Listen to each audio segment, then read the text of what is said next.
Social media पर जैन समाज के सबसे लोकप्रिय जैन न्यूज चैनल महालक्ष्मी खबर सुनाता है गजब की, बात करता है थोड़ा हट के आपके पास रोचक जानकारियां सादर जय जैन के साथ। सुबह के 8 आपके पास कुछ आज फिर चिंतन की बात, गजब की बात। वैसे आपको मालूम है ना, यह संघ दिल्ली में अगर 1000 साल का भी इतिहास देखे तो इतना बड़ा संघ चर्या गजब के साथ पहली बार आया है दिल्ली में।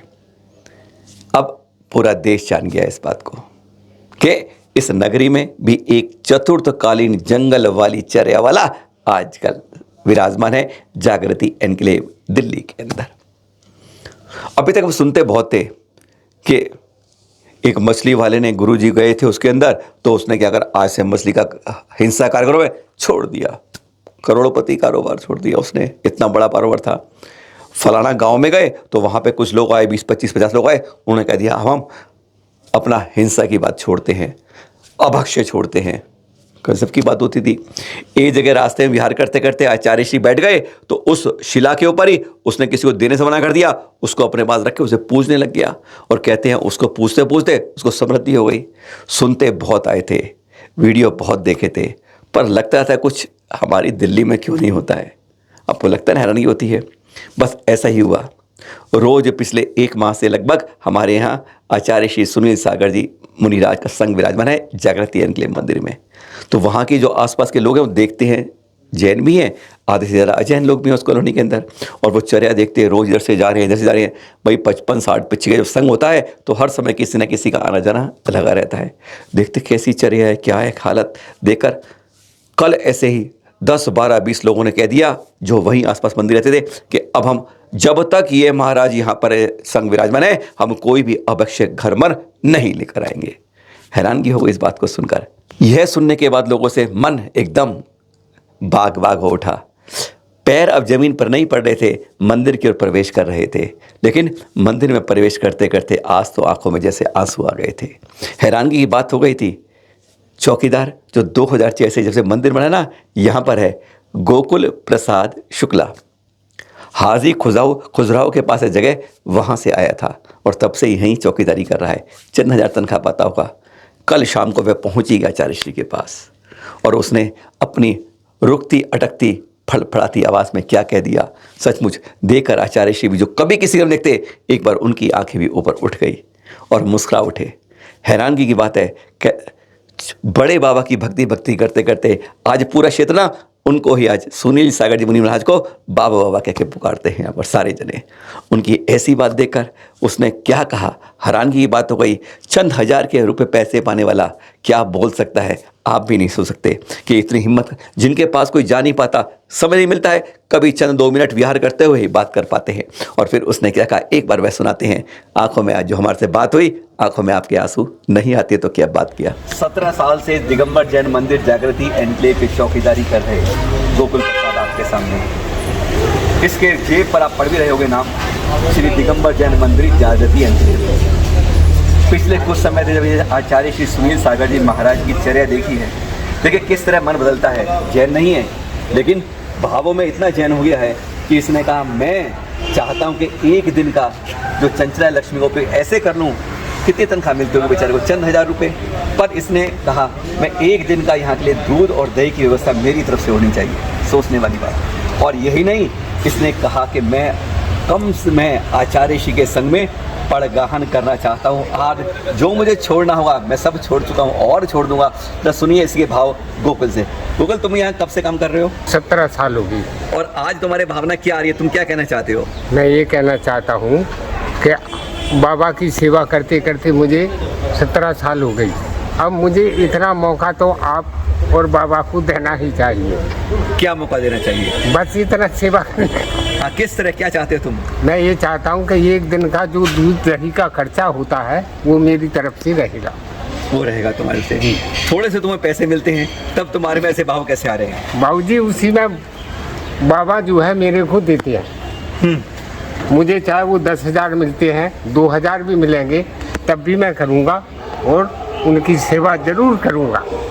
अब तुमने ये बताया जो ये बिल्डिंग देख रहे हैं जिसमें आचार्य श्री के संघ का प्रवास है, ये वह बिल्डिंग है जिसके सामने वह गोकुल खड़ा है। अब इसकी भावना ये आ रही है कि मैं आचार्य संघ के लिए पड़गाहन भी करना चाहता हूँ।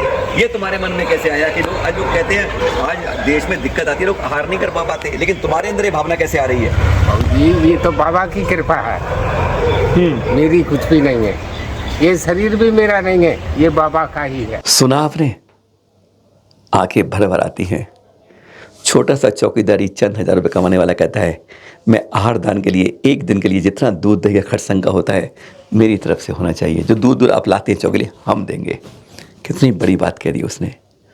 कहता है मैं आचार्य श्री के संघ का पड़गाहन करना चाहता हूँ। उसके लिए कुछ छोड़ सब कुछ करेगा, सब कुछ पहनेगा, किस तरह करना है सब कुछ सीख लिया उसने। रोज 60 70 50 55 60 जो होता है बड़े करीब से देखता है, लगातार टकटे लगे वह और उसकी बेटी और परिवार देखता है। और पता है हमने फिर उसकी सीधा चौके में पहुँच गए, क्योंकि उस पर व्यवस्था कुछ है नहीं। एक जैन परिवार के गए जहाँ उसने अपना सामान लाया, सब कुछ लगाया और पड़गाने की तैयारी उसकी बेटी पुष्पा कर रही थी। जैसा आप देख रहे हैं हम वहाँ पहुँचे और फिर उस बेटी से पूछा, एक जैन परिवार को सहयोग दिया तो हमारे यहाँ लगाओ चौका, अपना सामान हम दे रहे हैं, बाकी तुम अपना सामान लाओ और पड़गाना।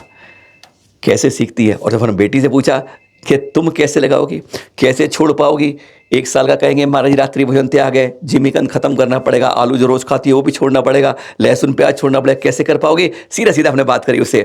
ज़रा उसकी बेटी पुष्पा से भी सुनिए क्या कहती है वो, कितने खुशी होती है। और एक बार उसके मुख से सुनकर हम भी सचमुच गदगद हो गए। सचमुच आज कहते हैं हम जैन समाज के लिए भी एक यह है प्रशंसनीय और वह बात है जो लोग घर में आज तक बैठे रहते हैं, ऐसे संघ को देखकर आज तक दर्शन करने नहीं आते। एक बार सुनिए उस लक्ष्मी उसकी बेटी से, पुष्पा से। आप गोकुल की बेटी हैं, क्या नाम है तुम्हारा भैया? पुष्पा। तुम्हारे ये भाव कैसे बने कि मैं आचार्य जैन नहीं हूँ, लेकिन तुम्हारा ये मन कैसे बना कि मैं आचार्य श्री के संग में पड़गाहन करना चाहती हूँ, उनके लिए आहार व्यवस्था करना चाहती हूँ? ये तो हमें नहीं पता। हम कम से कम 15-20 साल हो गए हमें यहीं रहते। महाराज जी भी आते थे कई बारी, पर हमारा मन कभी नहीं मना। पर अब इस बारी अपने आप से ही अंदर से ही हमारा मन कर रहा था, तो हमने सबसे बात भी करी है कि हम करें या ना करें। फिर सबने कहा नहीं कर सकते या कर सकते पता नहीं। फिर हम महाराज श्री के पास ही पहुंचे जाके दोनों जने, तो वहाँ बात करी है। तो महाराज जी ने ये बोला कि बहुत ही ज्यादा शुद्धि का ध्यान रखा जाएगा और इसके बाद ही आप किसी की हेल्प लेके या किसी को सामान देके ये करवा सकते हो। तो महाराज जी ने ये बोला बस हमारा मन इस बारी बना और हम ना करना चाहते हैं बस। आचार्य श्री कई चीज छुड़ावा भी करना पड़ता है हमें रात्रि भोजन का त्याग करना पड़ता है, कोई भी हम जिमीकंद नहीं लेते, वो हम कर लेंगे। जो भी बोलेंगे ना कि ये करना, वो जो हम करेंगे ऐसा कर लेंगे हम, वो कर लेंगे। ये वैसे मन आया कि हम कर लेंगे, अंदर से ही आ रहा है कि जो भी बोलेंगे ना हम कर लेंगे, छोड़ देंगे। रात्रि भोजन छोड़ देंगे, लहसुन प्याज हम वैसे भी नहीं लेते, आलू है जो आलू छुड़वाएंगे तो वो भी छोड़ देंगे। मतलब ये भावना हमारी है कि हमें महाराज के संग में पड़गाहन करना है, आज भी करेंगे कल भी करेंगे। हाँ, हमारी ये भावना है और हमारा ये जो हमारी लक्ष्मी है उसका उपयोग करेंगे। हाँ, और यही आपके पिताजी ने ये भावना भाई है। हाँ, और उन्होंने कहा कि हम दूध दही एक दिन का अपना हम देना चाहते हैं। हाँ, थोड़ी सी तनख्वाह मिलती है उन्हें और वो ऐसे कर रहे हैं। यह आपका मतलब ये भाव आपके अंदर आ रहा है ऐसे साधुओं को देखकर। कहते हैं भगवान जब देता है तो पूरा छप्पर फाड़ के देता है।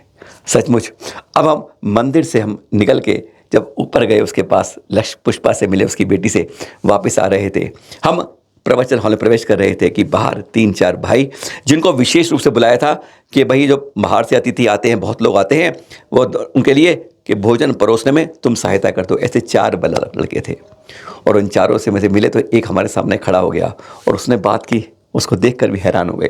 उसको सिर्फ ये काम दिया गया था, क्योंकि अच्छा आदमी था, मैनपुरी से आया था। उसने कहा मैं सिर्फ प्लेटें लगाऊंगा और उस पर खाना सर्व करूंगा, ये काम उसका था।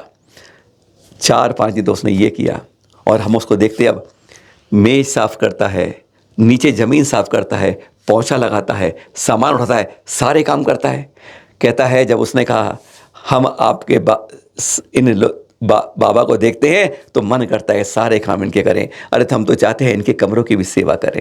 आप विश्वास नहीं होगा, हमने सीधा उनके सामने उससे बात करी। जरा एक बार सुनिए कैसे कैसे रोग बदल जाते हैं जब चर्या ऐसी देखते हैं तो मन में क्या क्या ठान लेते हैं। सुनिए जरा इस मैनपुर के बच्चे से, जो उसने कहा मैं सिर्फ जो भोजन थाली में परोसने आया था आज सब कुछ करता है। ऐसी भावना व्यक्त करता है। सुनिए जरा जो आज कर रहा है। ऐसे संघ को देखकर कितने लोगों के भाव बदले, उसमें से एक और दिखा रहे हैं।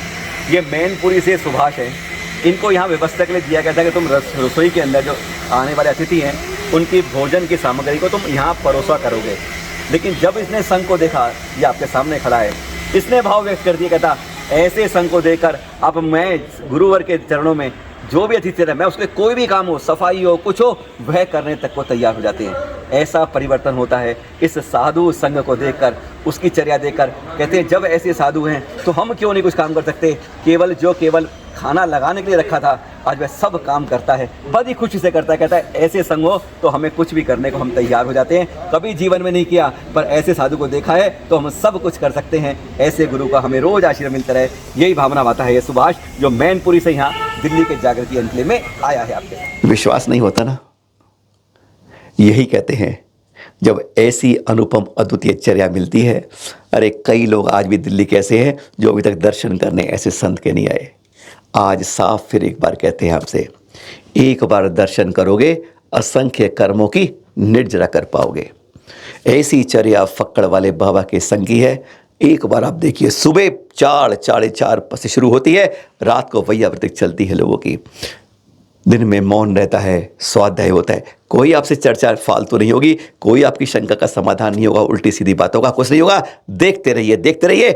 अरे जितना आचरण देखेंगे उतना ही आप अंदर अंदर से अपनी कर्मों की निर्जरा कर पाएंगे। दिल्ली वालों नहीं, दिल्ली NCR नहीं, अरे महाराष्ट्र से, गुजरात से, राजस्थान से, आज तो तमिलनाडु तक से लोग आए थे ऐसे दर्शन करने वाले। और दिल्ली वालों के भाग कब जागेंगे जो अभी घर में सोते हुए पाए थे। सादर जय जिनेंद्र।